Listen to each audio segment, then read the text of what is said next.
No, it says that, they said, we don't have to go to Minneapolis, go to Eau Claire, Superior. Yeah.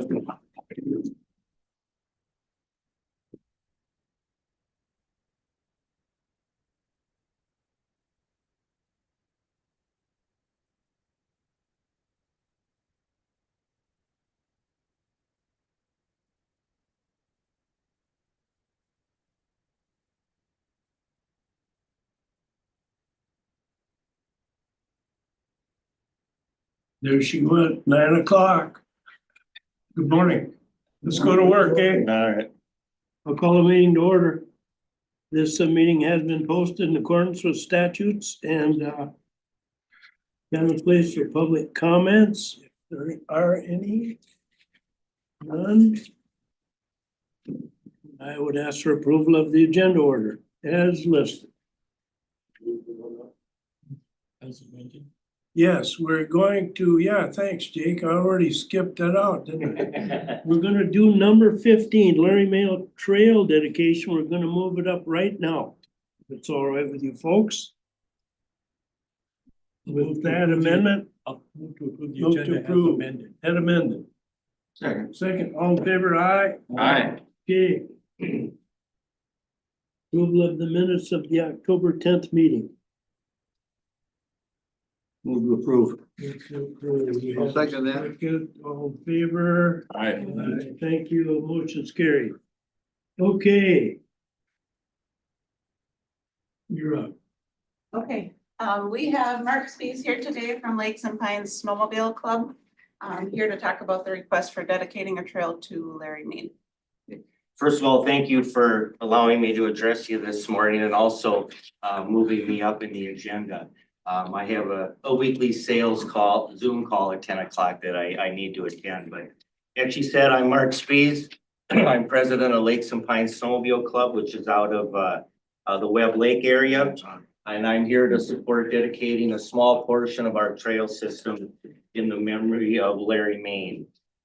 Larry was 78 years old when he passed away this past July and spent 68 years as a active member of the Webb Lake community and was very involved in the area as a business owner.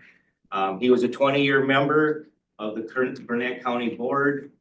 He served on the Burnett County Tourism Board, and he was also town chairman of Webb Lake for 25 years.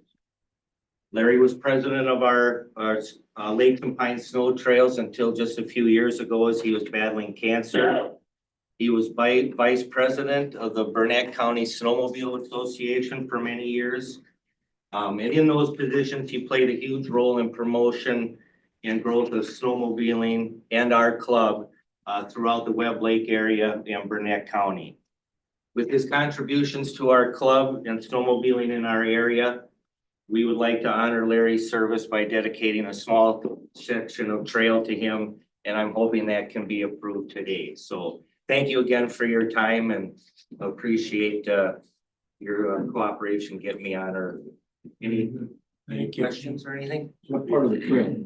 It's There should be a map included in the documents.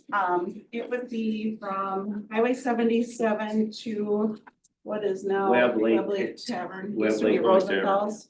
It's a couple mile, 1 or 2 mile section. Yep, I know where it is. Yep. So moved. Second. We have a motion and a second. Anything further? Just one question. Danny, go ahead. Is there any cost associated with it, or No. you take care of the signage and? We will take care of the signs. The club will pay everything, yeah.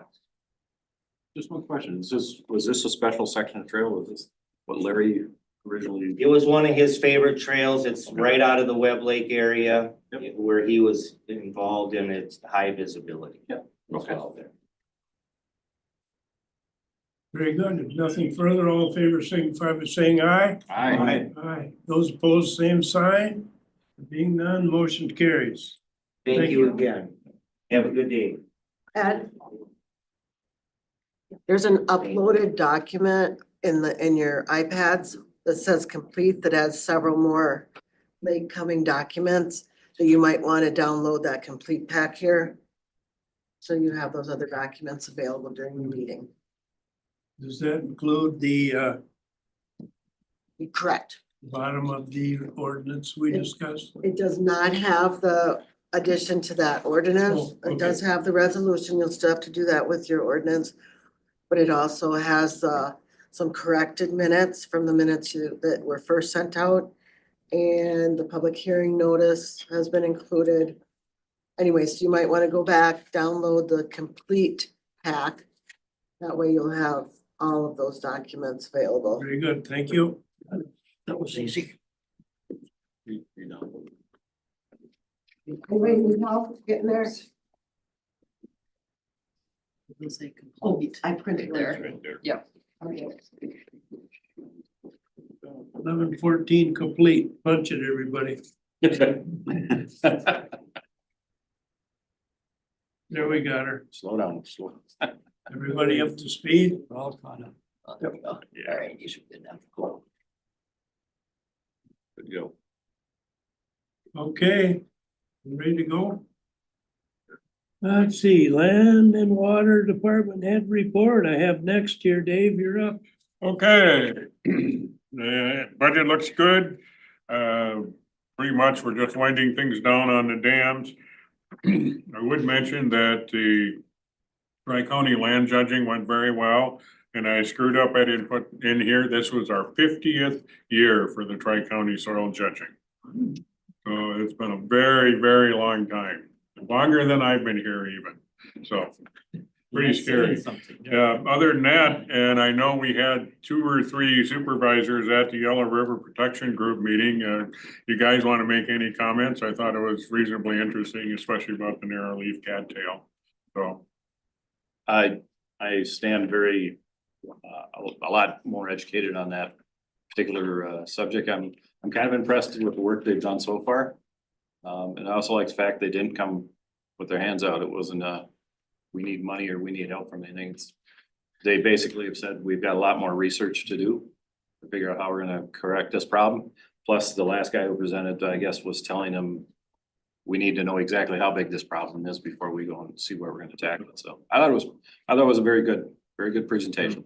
Well, one of the things too with the narrowleaf cattail, because, and as they mentioned in that session, is that it has a tendency to expand much greater than our native cattail.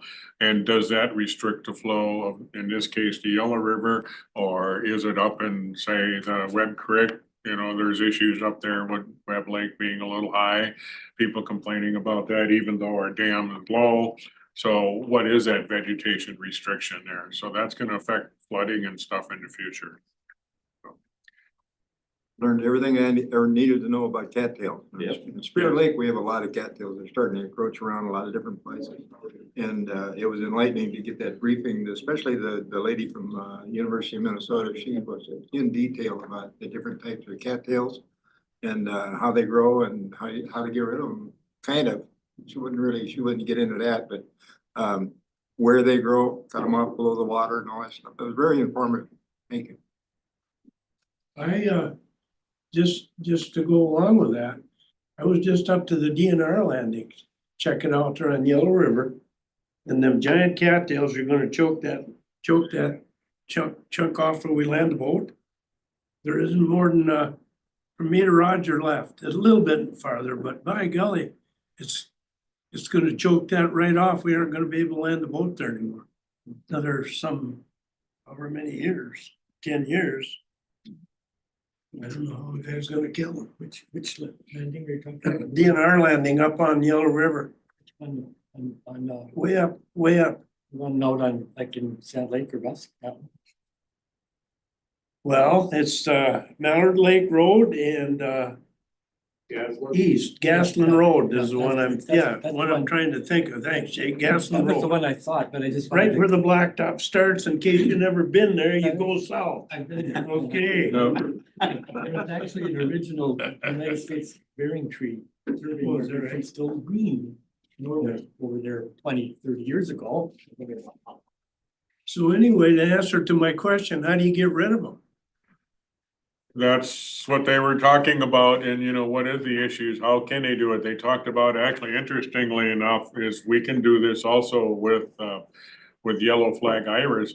is if you cut the stems at an appropriate time, I believe it's early summer, and you cut the stems below the water line, it has a tendency to they drown out.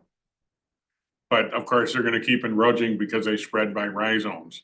But that is one way to kill them back is without using chemicals or anything like that, is to cut them below the water line. My fine gentleman friend over there just told me last month that don't work. He's been cutting his down and they ain't killing them. So what else you got? But I was confused. I hadn't attended the meeting and I was cutting off some other bulrushes. The reeds, they pop right up. They don't matter what that is. Oh, you would But get the the wrong one. cattails are the Oh. ones you can cut off and get rid of.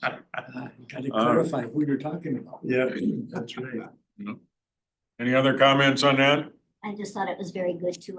Unfortunately, I had to leave early, so I missed the other speakers, but it was very eye-opening. Yeah, the only thing I was disappointed with, the last guy that talked about aerial photography, he didn't show enough pictures. All he did is go on and on about the specifications of the drone, which was a little disappointing. I wanted to see more of his product on, because he supposedly they took a 2 mile chunk of the Yellow River and did, I'll call it, multiple angles of photography and then mosaiced them together. But he talked more technical than he did showing pictures, so. A little disappointing there. Other than that, it was pretty good. If there's anything else on my report, any questions?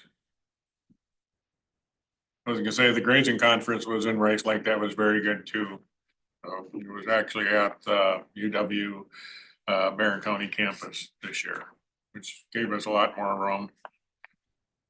Pretty good stuff, especially the dung beetle one. One question, Dave. You mentioned that you're closing out several of our CS agreements. What does that stand for? Conservation or?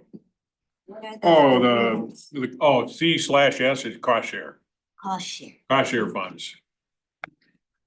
They at least spelled out the total maximum daily load for you anyway. That's the money we get from the state. And then we allocate it out to the producers and they get reimbursed for either 50% or 70% of a project cost. Okay, thanks. Okay, and Emily is not here today. She's learning all about Midwest AIS. So if you have any quick questions on hers, I can try and answer them. Otherwise, we'll move on. You got a hold of the Seth Pearson at, Excuse me? you got a hold of Seth Pearson at Northwest Passage? Oh, For the kids for the. yep. We'll talk to them. We're starting to put things a little bit together now. It looks like we're gonna manage to make it go. We got all of our trees, we got them all reserved and stuff like that, so we're pretty much set and we'll.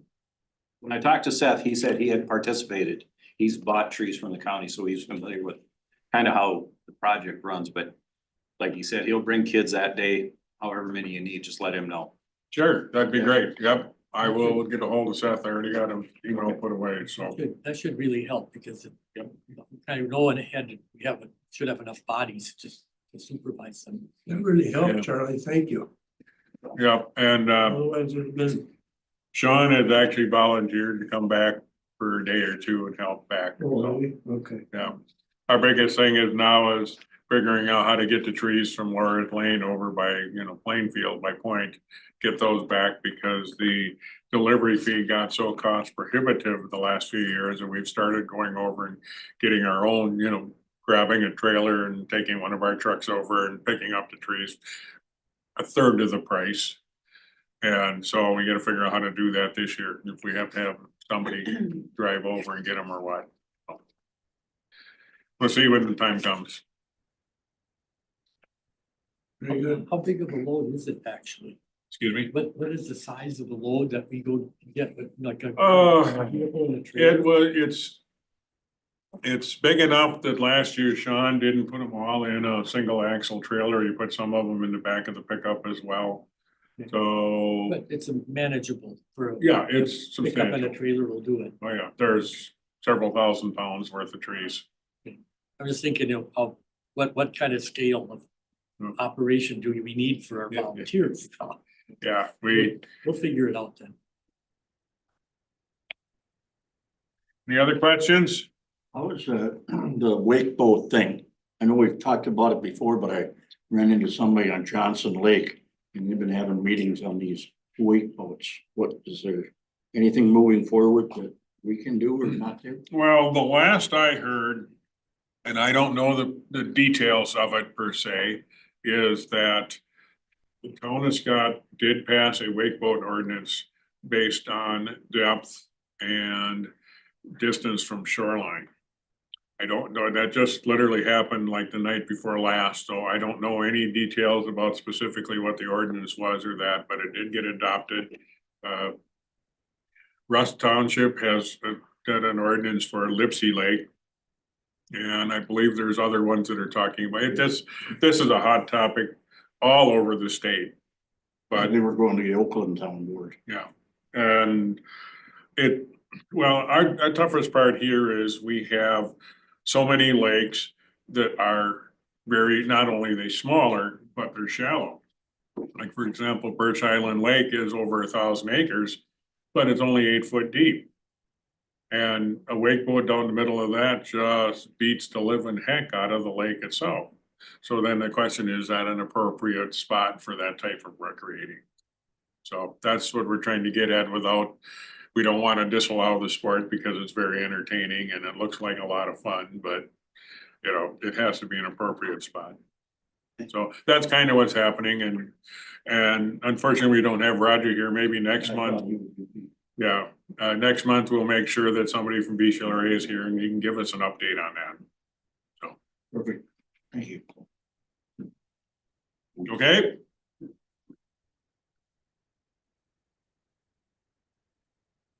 Okay, well, let's move on then. NRCS, I have not heard nor seen hide nor hair of, and the same with FSA. With that, I think we can move down to number 9. Wildlife damage. Eric Fromm is here. Come on down. Morning, everybody. Gonna set our prices for our damage for this year, and you guys all got that sheet I sent out. The way that wildlife damage statutes are set up is I provide you guys with some options, and then of course the committee sets a price, same as you guys have been doing with Cindy forever. So I'll give you 3 options for the corn price. And I kind of described in there how we did. I remember earlier you guys mentioned you wanted Burnett Dairy included, so that would kind of be corn price number 1, which is kind of our local or regional price, where I used kind of the areas where the majority of the guys sell their corn, Turkey Store, Burnett Dairy Cooperative, and the ethanol plant in Boyceville. Average those 3 together, and we had $4.20 a bushel. I take a price every day of the year from January to November 1 and average them from all 3 places, so we get much of the year as possible. That was $4.20. Proposal number 2 would be the National Agricultural Statistics Service. I only lisp sometimes, that's kind of hard to say that fast. And that is the price that they set every month from January to September. That was $4.14 a bushel, that's from the USDA. And then the last one is with the NOS price, which is kind of what all the crop insurance companies use. And they give 2 prices. One would be their February 1, the February 28 price. And then the price they use, which is their harvest price in October. I've got both those prices there. They average out to $4.41. I put that in there. So they're all close, $4.20, $4.25, and $4.41 would be or $4.14 and $4.41 would be the 3 options. Whichever one you guys wanted to choose, or if we wanted to average all 3 of those, we're at $4.25 a bushel. The price was higher, of course, earlier this year than it is now. That's why it's in the 4s instead of where it's at now in the 3s. But, the local price is lower because Burnett Dairy doesn't, they're not an end user. They just buy it and sell it. Whereas Turkey Store and the ethanol plant are end users, so their price is higher in that average. Any comments or discussion on that?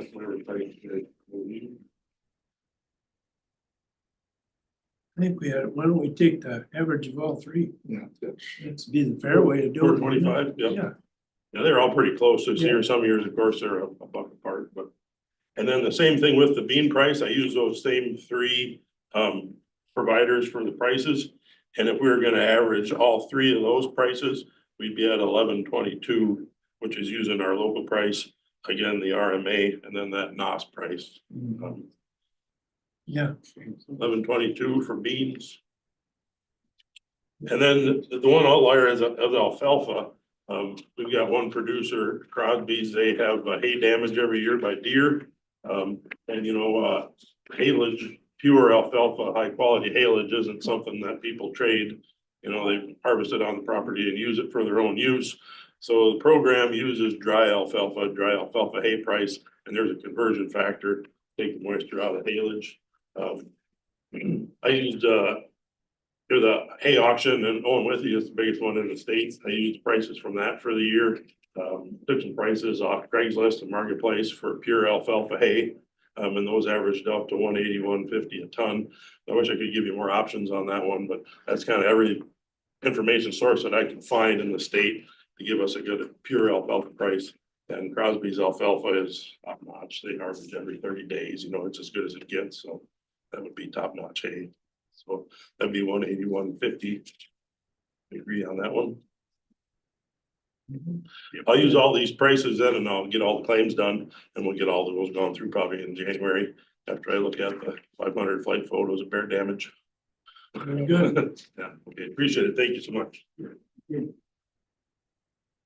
We need a motion on the prices. Just on the claims, we just gotta agree on a price here and I'll plug them in the Okay. claims. Yeah.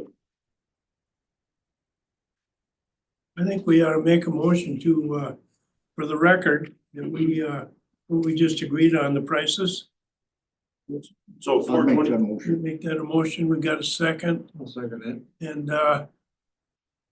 you've got that down, 425 for corn, 1122 for beans, and 180, 150 a ton for alfalfa.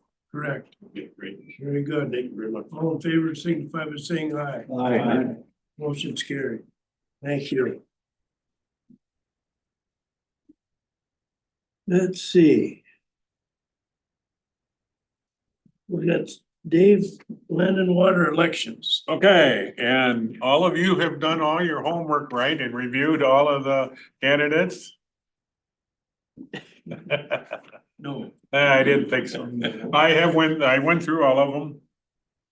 The 5 candidates are Rebecca Clark, I believe she's from Sheboygan County. Yogesh Koala, which is from Dane County, Mike Hoffberger, which is, he's, I apologize, I don't remember. He's a Lake Winnebago area, Calumet County.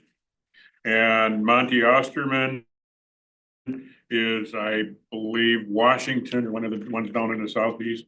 Terry White is our Northwest representative from here in the Northwest as a candidate. I went through everything.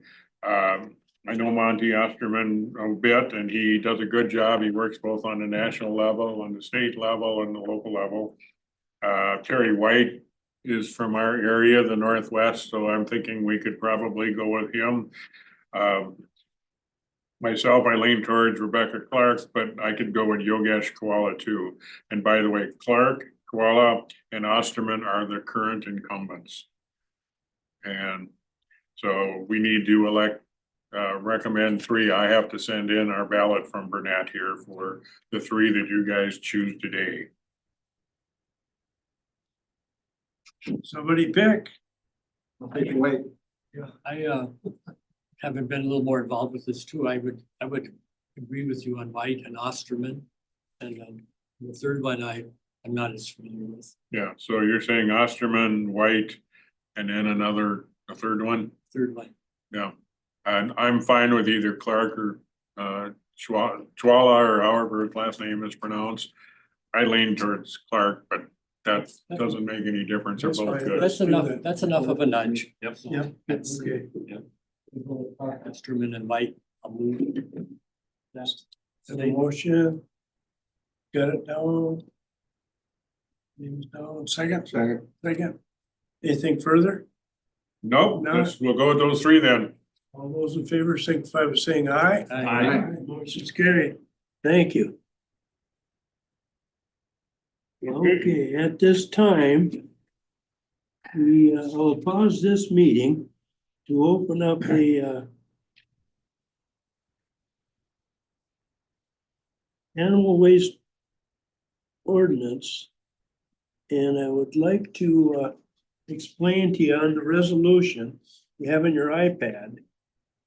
On the sheet that was handed out on the bottom, corporate counsel suggested that we add this in, which in essence says that we'll, after we pass this resolution, the old ordinance will immediately be rescinded, which I think that we should do. That's what we're adding. I might want to expand on that just a little, is that we're creating 3 separate ordinances covering all the stuff that used to be in our one citing ordinance.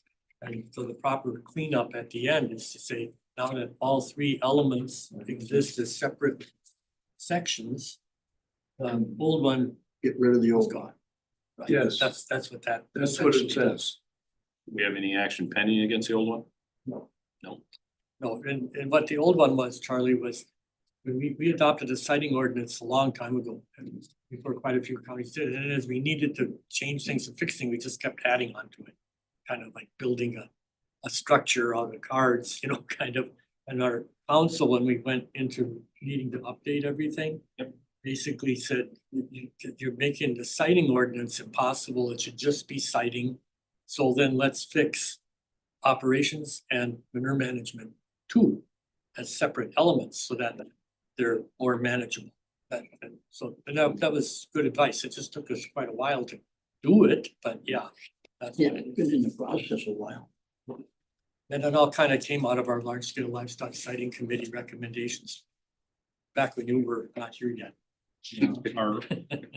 Our old ordinance just wasn't appropriate. That's why we're, I hate to use the word abandoning it or rescinding it and creating, this is the third portion of the new ordinance. It goes, one, we already passed the operations one, already passed the citing one, and this is manure management. And I do see we have our counsel online if he wants to make any comments or you have any questions for him. I have a question. On section 8-188, unconfined manure. It says that you can pile 5,000 cubic feet. And I did the math on that, and that's like, I use turkey manure. There's turkey manure comes on trucks that are 60 yards, 23 tons approximately per load. So at that 5,000 cubic feet, there's 1,620 ton or 1,620 cubic feet per truckload, which makes it down to 3 truckloads that you can stockpile without any issues. And I don't think that's, I don't think that's enough. I think it should be double that so you could cover a 40-acre field or have enough manure to do a 40-acre parcel. So that's my opinion. And one of the reasons we included that is we've had comments in the past and we found piles that have been sitting out there for a longer period of time. And it's just, we want a handle on it. There's no requirements other than telling us that you have a pile greater than 5,000. I've had some comments saying it should be lower, and obviously we got some comments that say it should be higher too. We want to clarify, it isn't a permit requirement or any process other than notice to Land and Water, correct? Say that again. It's simply a matter of notice. Oh, No yeah, permitting, absolutely, yes. no It's real, just say, hey, no real requirement of paperwork Right. even other than a notice So and. if somebody wants to do more than that, all they have to do is come to you and say, hey, I'm not gonna spread for a while. Can I put some more there? I think what it is, it's a kind of accountability, as Dave said, we know where it is now, and we now have been notified how it's gonna be used and where, and when it'll be spread. To eliminate the old previous concern of stockpiling and never used, it doesn't get used. And it might be less of an issue than it used to be with Genio pulling out of Barron, you know. And I hear of guys closing their turkey barns, might be harder to get turkey manure, which was probably the hot button one because it's valuable enough to be transported by truck and stored, you know, to get ahead of the game. But if it sits there for 2 or 3 years, it's altogether different than sitting there for a couple of months while you get it spread, you know? Well, I would make another comment. You don't wanna leave turkey manures stacked up for 2 or 3 years. You wanna get it on the field in as short a time as Yeah. possible. Right, right. You get the benefit out of it. That's what I was just gonna say. So in other words, what Roger says really doesn't hold true because he's gonna use it right away. What we're talking about is if somebody stores it like for a year or two, That was the concern. that was a concern. But the whole, yes, exactly, that's the whole point, and if we don't know where that pile is, we don't know whether we can go back in a year or two and find out. Polk County did have this same issue quite a number of years ago, but there was a turkey manure pile that got abandoned and it was left out for several years, and my counterpart down there had to go around to all of their neighbors and tell them they got nitrates in their well water. So, and then of course it got eventually cleaned up. I don't know whatever happened with the nitrates in the groundwater, but that's the whole potential, and turkey manure is pretty hot. Yeah. Yeah, well, all poultry manure is fairly hot. That's why it's so advantageous to haul it and use it. So let me take this one step further. So then if somebody has, let's say, 10 truckloads of turkey manure spread that they're gonna use, what's gonna happen? If they can have 10 truckloads and if they let us know and then move it within, say, 6 months, nothing. Nothing, yeah, okay. Yeah. I If, can live with that. If I'm a farmer, I can live with that. It's just. Can a you, matter- Roger? Well, yeah, I guess I can, but I would like it to be at 40 acres instead of 20 acres, but. There's most, I just- I mean, I have several fields and just about every one is more than 25 acres. Yeah. Every time I put it on field, I got a distance and you're gonna get. I'm over your limit, but we're just asking that they notify us that they have more than 5,000 cubic yards. We're not doing anything else until it starts going on there a little bit longer. Then it has to follow the NRCS rules if it's there longer than, I can't remember if it's 9 months or a year or something like that. Then they have to start doing how should I say it, a regulated stacking area, or they have to do something that is appropriate for, for more permanent stacking, so to speak. then I'm gonna have to call you if it's over, even if it was over 40 acres, I'm gonna have to call you a couple times because I got a 60-acre field and an 80-acre field. Not like I with all of them. With some of them. Calling. Put them on speed dial every time you get a load, or is that? You know, I guess you'd have to. And we picked the 5,000 because that seemed to be the balance between, not too much and not too little. And I don't know if Larry, you have any comments on that? Yeah, I think one call, if you're gonna be receiving, let's say turkey manures you're talking about that is on some of the fields will be more than 5,000. I think it's one call to the office saying, hey, we're gonna this year be bringing in enough to spread on each of our fields. So there will be, let's say 10 fields, 10 piles. Some of them will be over 5,000. We're gonna pile it on each field for use on that field. And we'll get to it, as soon as we're not gonna get stuck doing it, and that's it. One call if you're gonna have piles over 5,000 that year.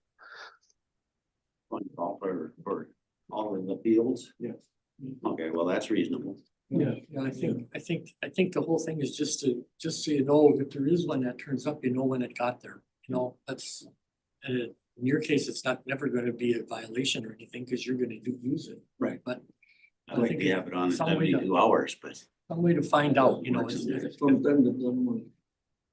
I'd even say that if I don't wanna, if I'm in Dave's shoes, if you called me and said, hey, we got a contract for the next 3 years, we're gonna get manure delivered in, what time of year it's gonna be delivered, and that it's gonna be, if there's a pile there, it's for that field. I don't even know that you need to do a call every year, as long as that's the discussion, if there's some information shared that that's the case, and if we see if the team sees something sitting there for too long, they can just reach back out and see what the story is. And I think it's pretty light touch. You're right, though, you can establish this threshold anywhere you want, but the key is that any unconfined pile has to follow the best management practices under this standard.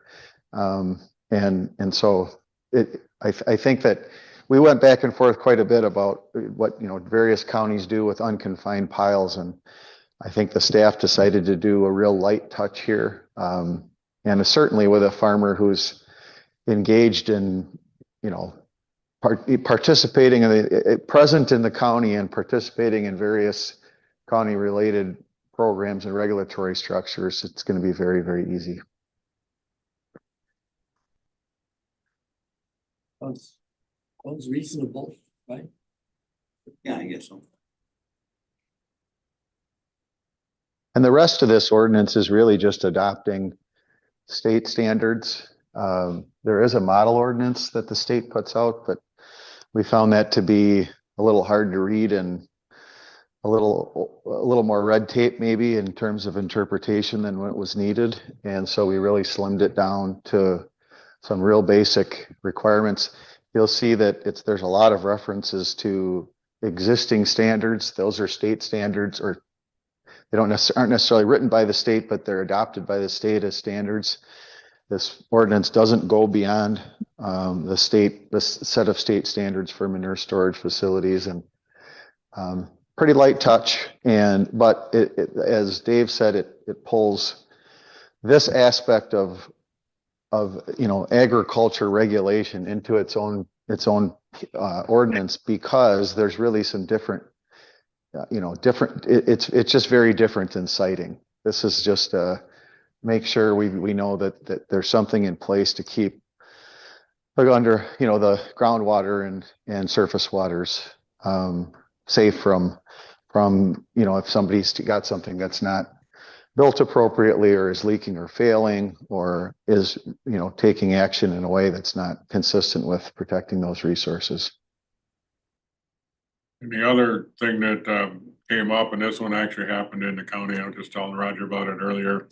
We just happened to see where some turkey manure had been piled, but it was piled right next to a creek in the floodplain. And so basically, if we wouldn't have known about it, we could have had an absolute mess in that creek. But since we happened to, because it was visible, I just happened to see it. But if it was off the road, we wouldn't know about it unless they called us. We had to move it up into the upland farther, so it was away from the stream. Those are the kind of little things that this is getting at in there on that temporary storage. Okay, very good. Anything further? Anybody else online that would like to speak? Anybody online?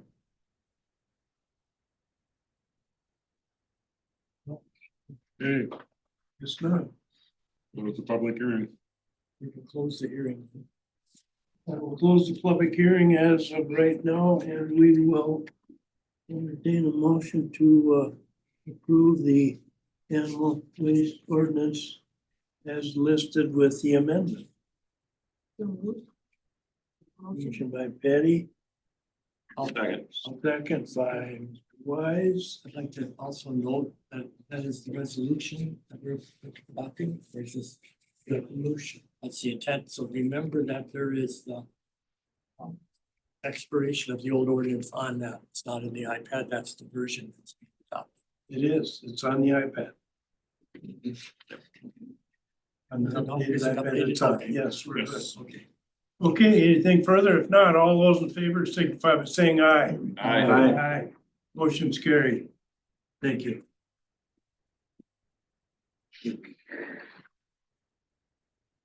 Thank you, Dave. Yep. Morning, Jake. Good morning. Long road on the white ordinances, and we're finally done. Fine. He's signing them. Oh, well, you got one going around already? Okay, cool. We'll start it. Okay, here you go, me, and we'll send it the other direction.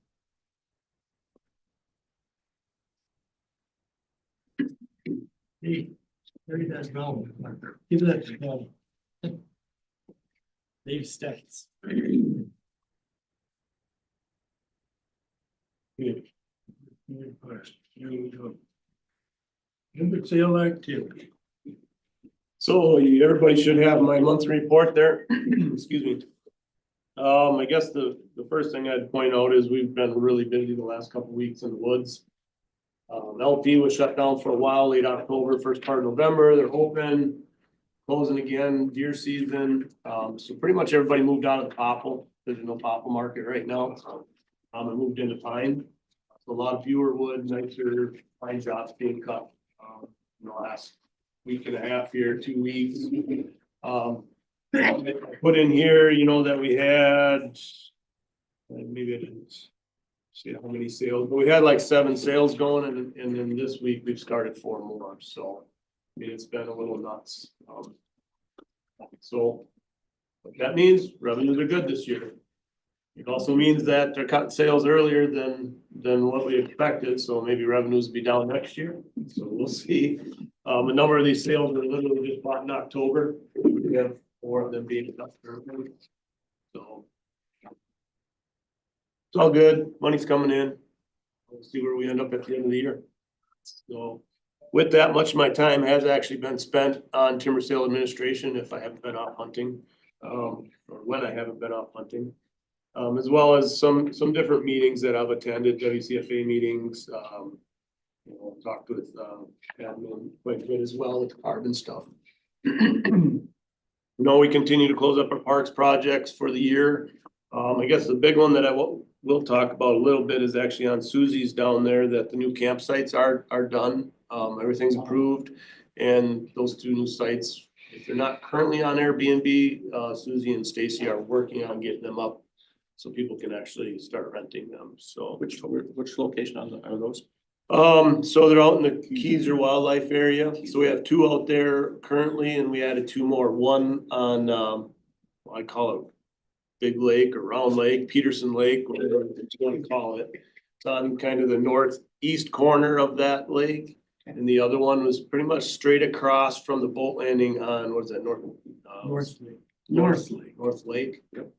So there's one, so these 2 are more centered on the lakes where people can enter them with a boat as well. Hey, Jake, I got a question. Yep. I had my neighbor ask me, I said, hey, you got a campsite across the road from you, huh? I said, yeah, what are you talking about? He said, well, there's some new campsite. How much you gonna charge? I said, I don't know. He said, well, aren't you on that committee? You're supposed to know that shit. So these are primitive sites. They do have a great, they have a picnic table and I don't want to say a porta potty, but essentially a toilet out in the middle of the woods, kind of like along the rivers. We charge $10 a night. Oh, God. Yeah. That's So, very. yeah, but there's no water, there's no, you know, and we share half of that with the bike club to help Oh, yeah. generate some revenues for the bike trails there in that Keyser block. Very good. So, not a huge moneymaker, but people that have used them have really liked them, but it's a different group of people that like this type of camping versus say the camper cabin or getting a camping permit and pulling their trailer into a woods road. Is that gonna be a bigger hassle to keep track of all these? No, they're camps every totally week? separate. Huh? Totally separate. These 4 campsites have a specific, they can only get them through Airbnb, so when that comes in, Oh, it yeah, goes okay. to Yeah, a yeah. general, you know, Yep, revenue type of thing. So it's working pretty well. One issue that came up, I've gotten a couple calls, and we may see this in the future, is there's a few people that don't like the forestry camping permit all of a sudden, because someone's camping close to where they live. So I've heard some people saying they're gonna request that we do away with those. I told them, I said, you can definitely make that request, but I don't see the county getting rid of our forestry camping permits. If you don't like someone camping down the road from where you live. But they can ask. I would never tell anybody they can't make that request. This camping permit's been around before my time. I've been here 27 years. We'll see if that request even comes or not. That might be one that we see here next month or the next couple of months. So, just to get back to my part, our trenching for spring planting was completed in October. So all we really need to do is get our trees, which would be about 160 some thousand, and we'll be planting just shy of 200 acres this next spring. We hire somebody to plant them then? Yeah, so it'll be a contract, it'd probably migrant crew typically, but we'll send out after the first of the year. We have 2 or 3 that typically bid on our stuff to come in and plan. So. Second page, you can see our revenues to date, 1.24, and I just dropped off another, I don't know what they dropped last week, but I just dropped off another $50-some thousand check this morning. So that'll be going up. Acreage sold to date after the October opening, little shy of what we want to sell on the year, but that doesn't mean we didn't offer it. It just didn't sell. So you can see what acres didn't sell are swamp hardwoods, some of the miscellaneous, and then some of the other ones that just didn't meet our harvest goal, if you will. But again, just to reiterate, it's not that we didn't offer it, it's just that they didn't sell. And currently budgets are doing pretty good. Our parks budget is getting hit a little hard. Certain line items are getting hit a little hard, especially our trash this year on the county forest. We've picked up a lot. That's gonna probably be a few thousand over by the time we're done. But in the overall budget, a few thousand's not bad, and we'll save money on other line items. So in the end, I expect that we'll still be under the overall budget, just certain line items will be over. And you'll see that, those final numbers when I do my annual report for 2023. Any questions on my report or any of Susie's stuff there? So on the revenue, what can you think we can expect?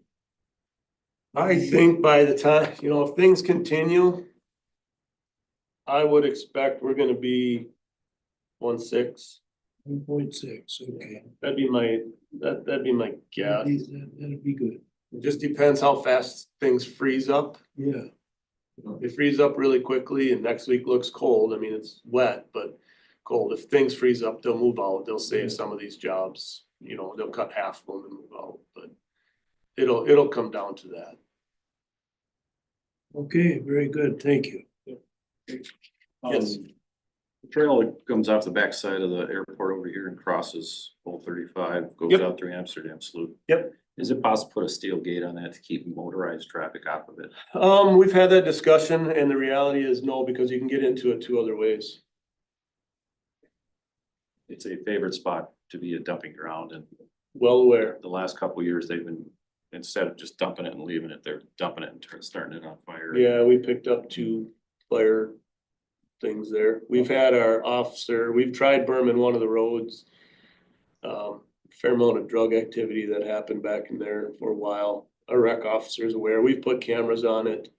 But if we were to gate that one, the next road up comes in on the backside, and then off of D, you can actually get Yeah. back in Okay. to it again. Okay. Cause we talked about that, but the reality is they would just get in a different way. Okay, all right. Cause we had that discussion. So once we looked at it, I was like, how many gates we want to put up? And the ones not on the road will not last. If you can imagine that.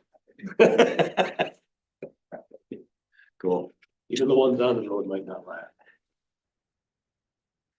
Anything else on my report? Questions? I do not have a specific rec officer report, although I can tell you that Greg has been following up on a number of different things. This time of year, we tend to have a number of people that think they own the county forest land. They'll block roads, they'll cut trees. I know he's dealing with one up in Webb Lake. Lot of no trespassing signs show up on county forest, those sorts of things. So he's been dealing with those right now. Any request we get or complaint we get, we pass on to him, and he's done great. So he addresses all of them. Nobody's claiming individual deer yet. Not yet, not that I've heard. So I don't know if they got them painted or spotted out there or not, but they might. So Matter of time. we already did Larry's trail thing. The other thing I have here is a request from some of the Ice Age trail folks. It's Dolly McNulty. I was a little confused on this to begin with on just what she was actually asking for, but in the end, they call it something else, but it's really a geocaching spot. And we've approved a number of these. on the forest, not necessarily for the Ice Age Trail, but other people have put out geocaches, you know, where you can go find it with your geocache and, you know, It's a big. leave a deal. note or, yeah, it's kind of like that. This is essentially one along the Ice Age Trail. They try to, instead of maybe, leaving a book or whatever, you know, a note, theirs is fill out this paperwork and what do you see at this spot? And they talk about, you know, back in historical times, which way did the logger take the wood out of here? You know, different things like that. So they're asking for permission to put one along the Ice Age Trail down in town of Roosevelt. It's right along the actual ski trail as well. So I got a little clarity from her.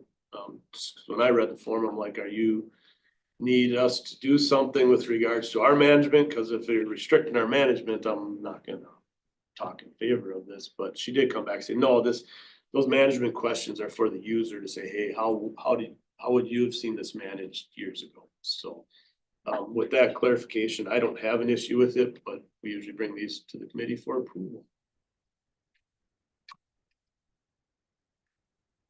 Okay. Need a motion. I would like one. Okay, That's a move. we have one, Mr. Anderson and Mr. Conroy. It's a big game with you. Motion in a second. Anything further? Not all those in favor signify by saying aye. Aye. Aye. Motion is carried. Thank you. Thanks, Jake. Have a good hunt. If we don't see you, it can't get much worse. Ah,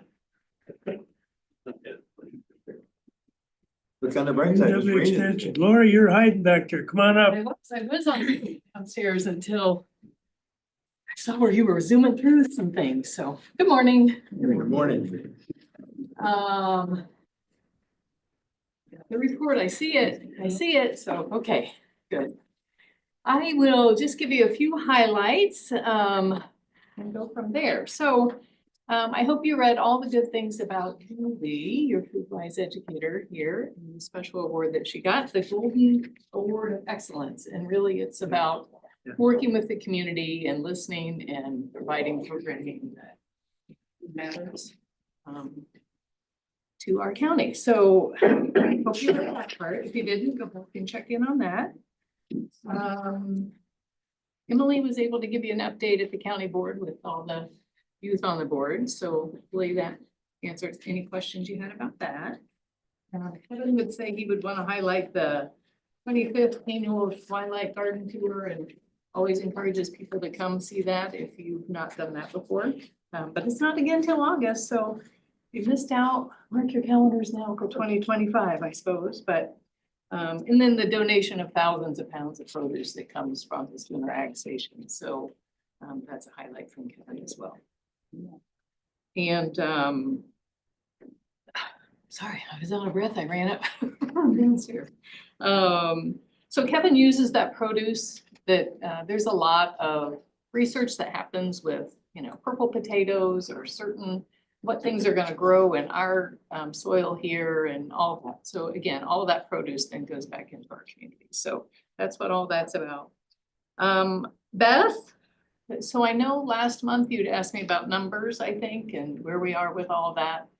So I took a chance this morning and looked at things over the last few years, actually. So I feel like I should just do a graph for you sometimes. 2022 was the year that I think we hit 100 that year.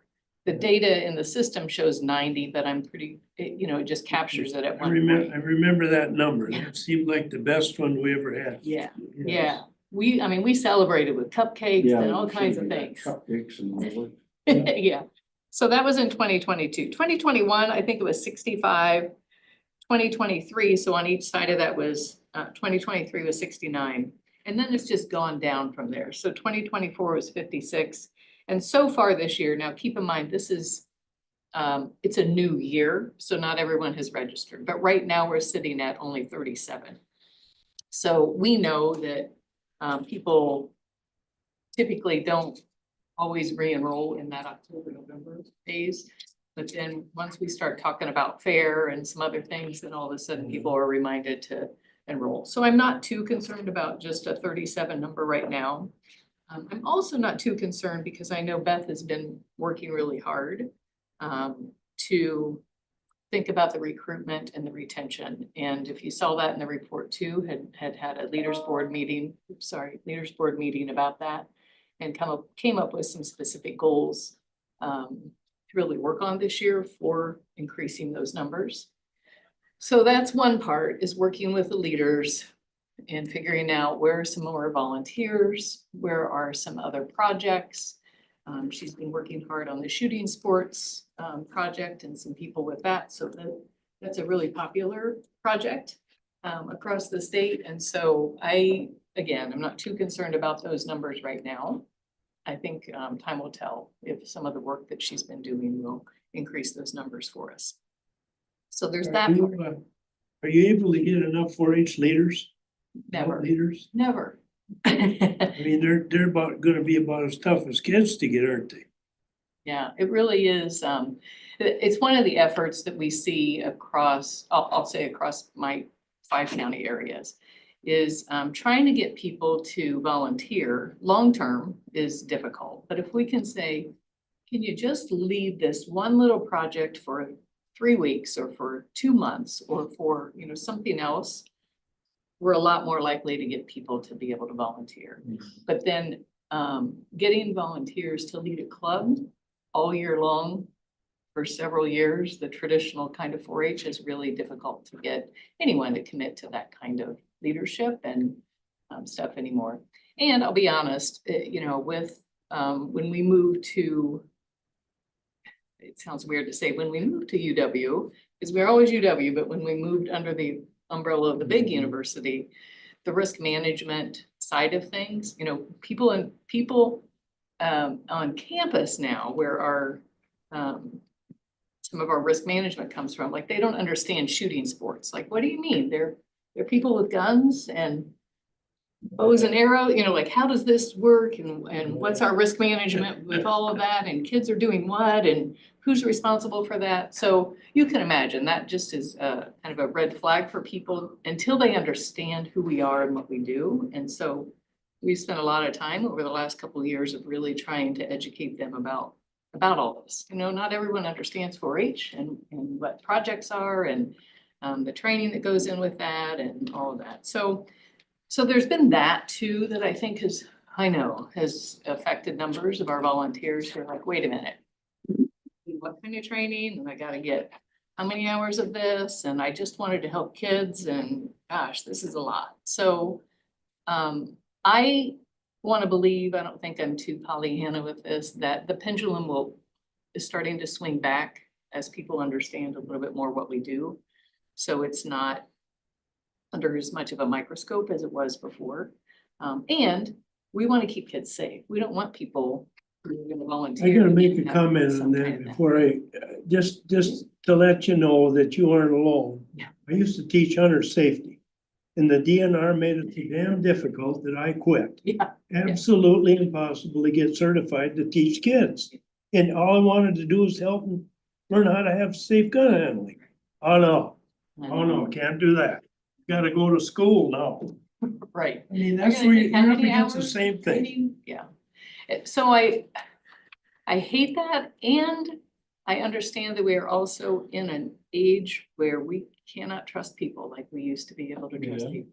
And it's a dangerous society, and I hate to even think about it, honestly. And so I do understand that there needs to be some check and balance for people who are working with youth and all of us to keep everyone as safe as possible, as well as to protect ourselves from accusations and all that kind of stuff. It's just a different world than I grew up in, than you grew up in, it seems like. So, but I do feel like the pendulum is swinging a little bit more back of like, okay, now that we know each other and that people understand what it is that we're doing, and who really were concerned about certain things, understand that the policies and procedures that we put in place are really there to protect kids. And maybe it doesn't have to be quite managed like it was in the very beginning of our relationship with UW again. So I'm hopeful that things will change I with got that. a as well. question about the kids, you have an idea of why the big drop at all with the people not being, what draws them to 4-H? It's been years and years since I've been involved in 4-H, so what's the big draw for kids to come to 4-H nowadays? Well, it varies. I would say that we know that there are lots of things that compete for time. Social media and iPads. Yeah, Yeah. those yeah, same all the things. technology, everything. So it's kind of the opposite of your question, like what's keeping them from coming versus what brings them to coming. I think we are trying to do a better job of, once people experience it, then they can see a little bit more about what it is to offer. So for instance, Barron County did, last Saturday, I was helping with this, where they had kind of a project discovery smorgasbord, like all kinds of different projects that were being offered. And you didn't even have to sign up to come. They just came prepared to do at least 50 kids. Well, then all of a sudden people did sign up and there were 80 some kids that signed up with families to come and just kind of explore 4-H and what options there were. And so projects from doing some woodworking to learning about shooting sports to cake decorating to making some trolls to sewing. There were all kinds of different kind of projects. And some of the youth who were in 4-H also brought a friend that wasn't in 4-H. And so really trying to expose people to what 4-H could be. But it really is, the project learning comes from going back to the volunteers, who are the volunteers who want to teach sewing, who want to teach shooting sports, who want to teach woodworking, who want to teach leathercraft. So if we don't have volunteers to teach all that, then it's more of an individual learn on your own. We have curriculum and that kind of thing to help. But so Beth is really looking at all of that, to be honest, of what are some other ways that we can do some project days?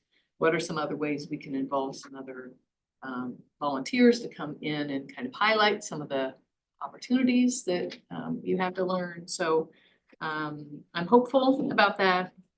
And those the two goals that were listed, they mentioned. Yeah, the something about retention, two goals. recruitment, yeah. What were the two goals that they came up with? See you, I suppose. I didn't see it in the notes, it just said two goals.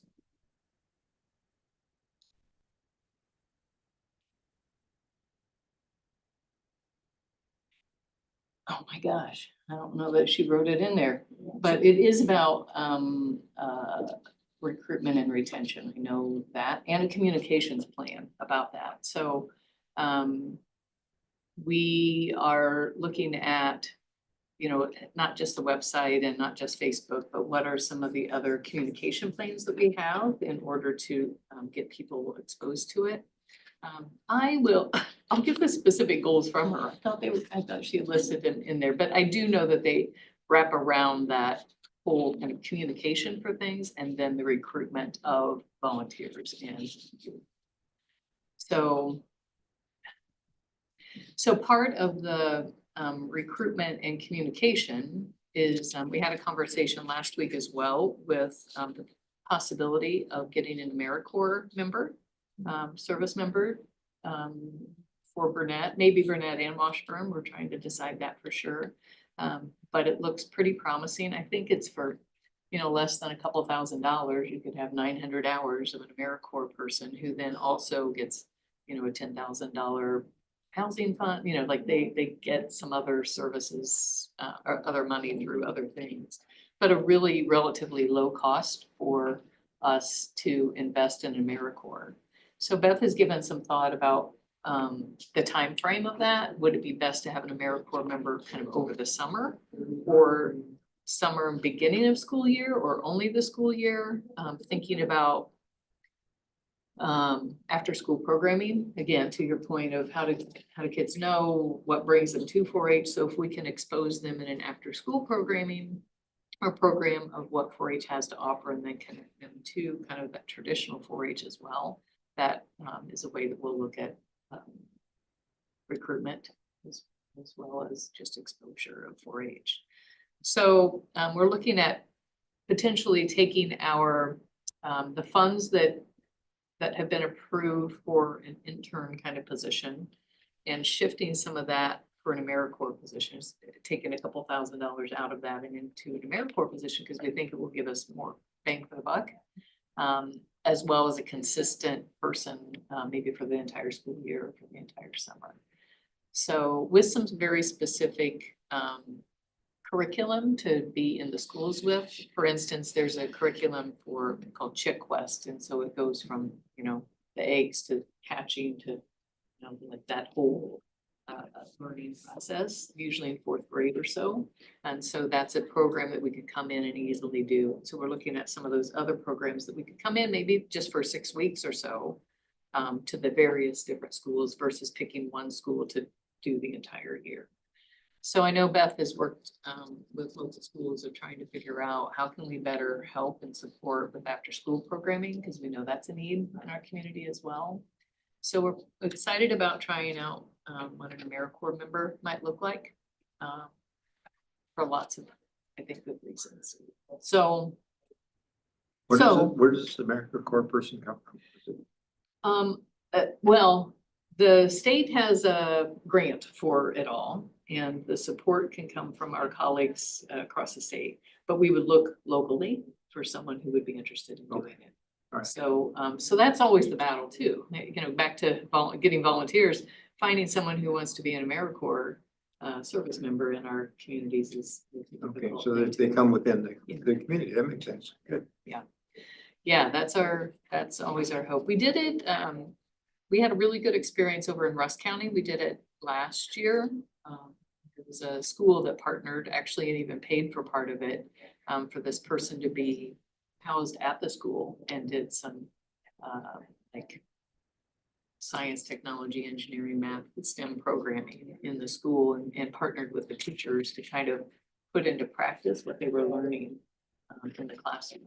And so, so there are lots of options for us, for an AmeriCorps member to do it. When I worked over in Sawyer County, when I first started with Extension, there was someone who did after-school programming too, and worked with the 4-H person at that point. But it's a locally hired person. We just have to find the people who want to serve in that capacity.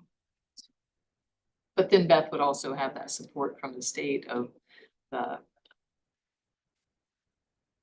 creation of their service plan and what it is they're doing and additional support for the AmeriCorps person. So that's where our focus is now for the next few months. So trying to figure out the AmeriCorps person and really focusing on those goals for 4-H to increase those numbers. So the last thing two things I will say. First, thank you for passing the budget. That always makes our life a little easier to plan for next year. So we're looking at that, as well as not just the AmeriCorps position hiring, thinking about the intern, but also the support staff for Beth and Julie and Emily as well. And so we're gonna keep working toward that goal. And I know that there was an email from the Wisconsin Counties Association that was sent out about a memorandum of understanding and MOU potential. And so I'll just keep talking to Nate about that, of whether or not the county wants to embark on something like that too. Okay, Done? very good. Thank you. Thank you.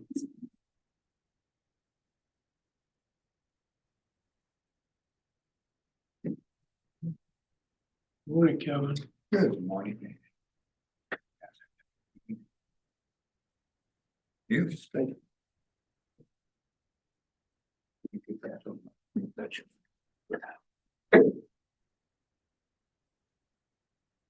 Oh, yes, morning, everyone. It's like an hour and 7 minutes. I'm the last one on the agenda.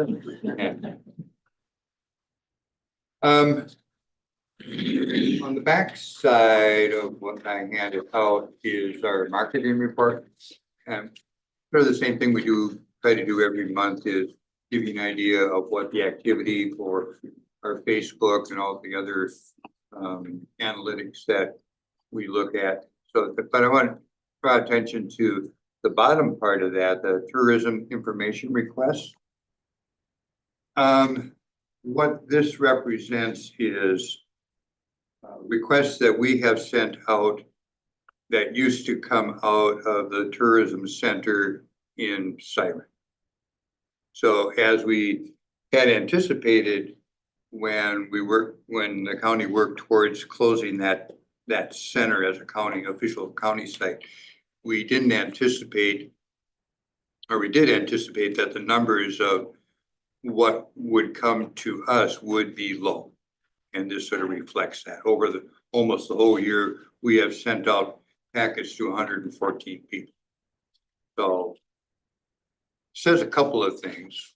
One, interesting that people are not asking for a lot of stuff. And number two, what the role of that center in Siren does, they still hand out a lot of stuff. So that explains some of that low rating stuff there, but it's just that I found the numbers sort of interesting as they came in. We also do a lot of phone calls, response and that kind of thing too. All right, so going back over, any questions on that part first before we move forward? Then on the front side, short-term rental, this is a surprise figure that came to us from local gov. That's the agency that we have contracted with to sort of help us and the property owners to step through the short-term rental stuff. They indicated that in the second quarter, there are 93 properties that are delinquent in paying taxes that they are going to be or should be collecting and reporting. That was a higher number than we thought. So we're working with the commission that we set up with those municipalities that are participating in the short-term rental tax to try to figure out how to address that and get people to respond to that. Do you know how many total short-term rental properties there are? You can rough it. Yeah, roughly, yeah. So almost. That we've located, Oh, and there's several that are still under the radar. But that was the estimate from local gov. When you say delinquent, what do you mean? What taxes? So since the beginning of Real the second, estate, personal property taxes, Room tax. room tax. Okay, We knew we were gonna have a problem with the enforcement. Why should I pay this? Whatever, just like. So that's the part that local gov is trying to iron out and what we can do. We can send notices that your permit's gonna be revoked or whatever the county can do. But we're working on the enforcement project, which we knew would be, but we didn't know how it was gonna work or what it was going to be until we got into it. Wasn't there a partnership with one of the agency that was going to do some of Local that? gov, Oh, that's the name of the agency we're working with, yeah. Okay, I thought you were referring to. No. Local Local gov is gov the is- name of the association that we're working with, that we contracted to find out where these ARBs are and all that. Thank you. questions on that? The next section, as you know, the county does a $3,000 fee to ITBEC. And that's essentially, that gives us a place on the board, which Chuck is our representative on the ITBEC board, now Travel Northwest Wisconsin. I thought it might be interesting to let you know what some of that money goes towards. So what I listed here was for 2024, the amounts of money and where ITBEC is spending and doing their marketing. So it comes up to a total of about $17,000, but it gives you an idea how spread that regional tourism money is being spent. It's sort of for your information. This is just the advertising part. This does not count the money that we give to direct. Can't think of the name of it, but they distribute our brochures and everything and all the along the highways. Yeah. We have a contract with them for doing that. I think that's like 5,000 a year. Some of that is in here for distribution, about halfway down Oh, the yeah. column. Okay, so you didn't see it. $400. Is 5-star, I think it is. 5-star, that's what it is. How many shows do they go to now? It's Still go to diminished Minneapolis? over the period. I mean, ever since COVID, they cut down a lot, but they do, I think in 24, this is somewhat regionally, but basically it's sort of Wisconsin and into the Twin City market, some up into Duluth as well. But I think their shows, I think they have like 4 or 5 shows that they participate in the cities, and then probably another 15 to 20 shows that are spread out among in other parts of the region. So they concentrate a lot on the Twin City market. Pretty much all Midwest. Yeah. Yeah. We do some distribution down Milwaukee area because we're finding a lot more people from southern Wisconsin are actually coming to northern Wisconsin for their vacations and for their doing things like that. And they have 1 or 2 shows in Chicago, I think, too, that they participate. Next section is, I'm sure all of you are aware of the Highway 35 project that's slated to start maybe in 2020, some in 5, but also in 26 and beyond.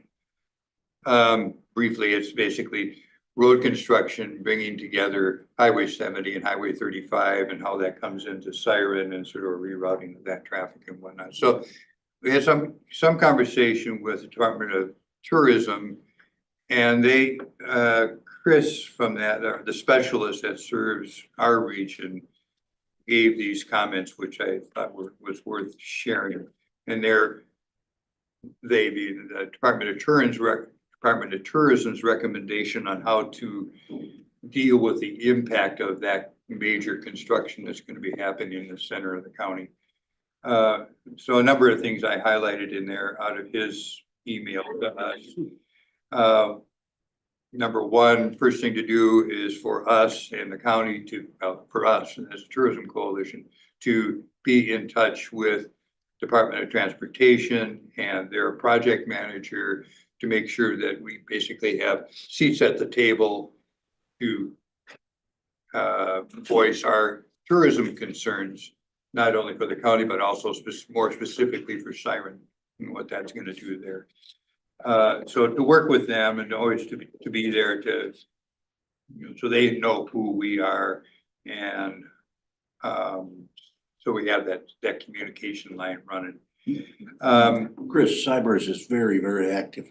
He's been talking constantly with the DOT and Highway Commission and what's going to happen and where people are going to be rerouted to, because of the weight restrictions, they have to be routed way away sometimes. The official route. Of course, we all know that the locals will figure out a way to get around it. Yeah, that project, the other project I'm thinking of is going from the roundabout to the Yellow River Bridge, north of Webster. That is scheduled for 2027. That will be a 6-month-long project over the summer period. Yeah. Coming up, and that's something else we have to prepare for. God knows that stretch of road needs help, but I can't believe it's gonna take 6 months because it's gonna be a grind and relay project from fog line to fog line. And it's gonna choke off the northern half of this county for the whole summer season. We're looking at almost 3 years of road work. Starting in Siren, starting in 2025. Of rerouting major traffic. So signage is one of the things that the tourism department I think Said business- that they would help us with figuring out how to do that as well. I think the one thing that we need to do is we need to notify the businesses that are, well, every business is gonna be affected by this. Okay. The last thing they wanna be told is in May, oh, by the way, we're shutting down the highway. You know, we gotta make them aware of it so that they can make plans also. That's one of the things we're trying to pin them down on is, hey, Yes, give us a date. give us a date I mean, you- and stick with it. We heard it was 2025. Now the tourism department heard it was 2026. Now, is it gonna be 2025? Is it gonna be this summer they started Siren, or is it next summer? What I'm encouraged with this in terms of the tourism end of it, which is everybody, but whatever, is that the state tourism organization is stepping up to the plate to make sure that we have the support sort of statewide to make this as smooth as it can possibly be. To the point too, that they said, that there's monies available through the Department of Tourism to help make that happen. So they will get us connected and help us do that grant writing to get some flow in to help us do signage and Or whatever. advertising and signage and things like that. I know the farmer's market has been wondering what's going on since they have their farmer's market in Siren at the Adventures Church parking lot. Mhm. And I know there's back ways of getting in, but a lot of I'd say about at least 50% of the population that come are tourists. And so there's a lot of concern about how do we stay in the loop, so we're educated about when this is gonna happen. And also signage, again, to direct people to let them know they can still come. We're assuming they'll probably be able to come, but just how they're gonna get there is up in the air, so. One of the driving points of the coalition over the last few years has been not so much, sounds sort of contradictory, but not so much getting people to come and visit here, but for us to be able to manage those who come here and have infrastructure in place to help do that management and direct people and give them some comfort level that they're not gonna get lost in words of village turnaround. I really didn't say that out loud, did I? Anyways, just as a footnote to that, I think, and this is sort of up and beyond after this project gets done, but while it happens, over the years too, there's been some discussion within the coalition and other places too about establishing a visitor center, a full-fledged visitor center for the county. And talking to Nate, this might be a good opportunity as that whole stuff gets developed there in terms of land availability for us to start thinking about if we are going to go that direction at some point. This might be an opportunity to make that happen, get it centered in the county, as well as close to Siren in terms of what kind of tourist information that has gone out before. The tribe has had some conversation about developing a tourism center. So it might be I think it's a good time for us to start talking about that and whether or not we want to move forward for that. I just sort of a footnote to this stuff, but I think this body and the county board also, everybody's got to be a partner in this whole project and making sure it goes smoothly as we can and we take advantage of opportunities that this is going to someday present. So all I have. How's the port going, Kevin? That's an interesting question. And I like that I can answer that one because it's been, as we discussed, I think it was mostly with admin, but the whole notion of it's not any secret that the fort has gone through some pretty rough times over the past half a dozen years, I guess. But what's happening currently is the board, I'm really pleased with the board and the people who are on the board right now, because they seem to have grasped the idea that it's important for that organization to start doing some long-range planning. Just like the coalition, we have a plan of work that we put together every year, and we're starting to get that process called somewhat differently, but that process is now also happening at the fort and within that organization. So for an example, the last 2 board meetings we had there, we did, instead of a 1-hour meeting, we did 2 3-hour meetings to strategic planning for 2025. And part of that, this last meeting, we did a whole checklist of, okay, physically, in terms of that property, what needs to happen over the next couple of years, and how do we start planning for that?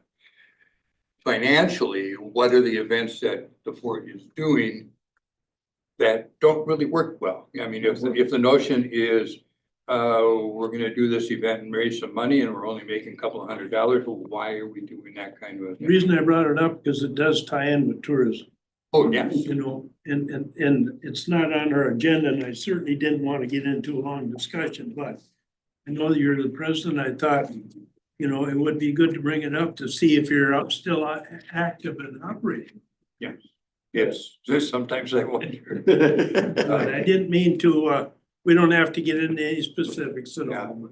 But in general, I think it's heading in a very positive direction. I'm happy that they're starting to get it in their heads that running the fort is a business, and they have to approach it that way. Very good. Very good. We've got some board members on there that are starting to look towards that, some business. Very good. Okay, gentlemen. Thank you all. ladies, anything else? Any future agenda items? There's none that I can think of. Dave? Yes, I'd like to, the committee's opinion, we're looking at doing and providing the results of the groundwater inventory and the well testing at January meeting. And that's gonna be probably at least 3 hours. So my question is, do you want it as part of the meeting in the morning? Do you want a separate session in the afternoon? And then we're thinking about doing a public session in the evening. What's your druthers for you as a committee and the county board? Do you want that as part of the regular NRC meeting in January and then kind of get rid of as much other business as possible because it'll take up the whole morning? Or do you want a separate session in the afternoon and have your regular meeting in the morning? How do you want to do that? When you say 3 hours, Dave, That's what I'm guessing. what's it gonna entail? Well, it's gonna be probably about a couple hours. They're gonna be actually on the actual geology and the different things that we found, like the well drilling we did. That all sort of stuff will probably take a couple hours, and then probably an hour to actually present the water quality sample results. So that's what I'm thinking a best guess of the time. Well, see, right now we're at an hour and a half. Right. We add another 2 hours to it, it's 12:30. Can you stand that in the morning? If we pare down our regular agenda a little bit, Yeah, or do a separate special meeting date for just that, that might be a better, you know, We it could- depends on we how could- much we can send. we could break for lunch and come back after. Would you rather do that or try and get it all done in the morning? And then the question is what forestry and extension has for other agenda items in Yeah. January. Usually it's pretty dead, but yeah, and I'm flexible, and like I say, there maybe be a public session in the evening for people that couldn't make it during the day, and the one in the day would be for use NRC plus any county board members that want to show up. You know, I'm leaning towards it's a separate event, like after lunch the same day. Do our normal meeting in the morning and then schedule that for like 1 o'clock. And do that 3-hour session all at once. Kind of like that.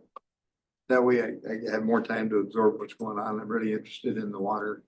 I could see us, you know, because things may come up in other agencies, other divisions, and we wind up adding 3 hours plus another 2, and you know, for all one sustained meeting. I'd recommend that that's a special meeting of the committee starting at like 1 o'clock. Or even Like now, every time you'd take an hour off, you could start that at noon. True, true. Everybody get pretty hungry though, maybe. You very seldom go past 2 hours. Actually, maybe we could work like we have with some of the other things we've done with land use where we catered in a lunch for the committee. You know, right, that's almost part of the meeting, so we'd only drop a half an hour for lunch and then. Probably continue. have to set a specific time Yeah. to start that second meeting. So that the public would have a chance to, if they wanted to come, or other board members.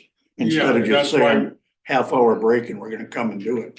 That's why we're thinking of trying to have one in the evening for the people that are working and stuff like that, because we did sample well over 400 wells. And so we figure there was a lot of interest in the public meeting about the results of the well, so we figure that's gonna be very interesting to the public, that at minimum of that portion of it, so. So, but think about that right now. I will tentatively plan on an afternoon one and then an evening one for the public. And if anything changes, we can do that at the December meeting. Yeah, I'll go along with you, Conroy. Let's do that. Let's have a regular meeting in the morning. We'll break and we'll come back at 1 o'clock, present your history. And then if you wanna have a public hearing in the evening, invite the folks, go at it. You still have, Let's do a that. couple of hours to. Huh? What do you think, between. Patty? Yeah. Yeah, No, it's, I like that. okay, let's do it. We're good. Very good. Okay? Thanks, Kevin. Thanks, guys. you, sir. We're adjourned, by the way.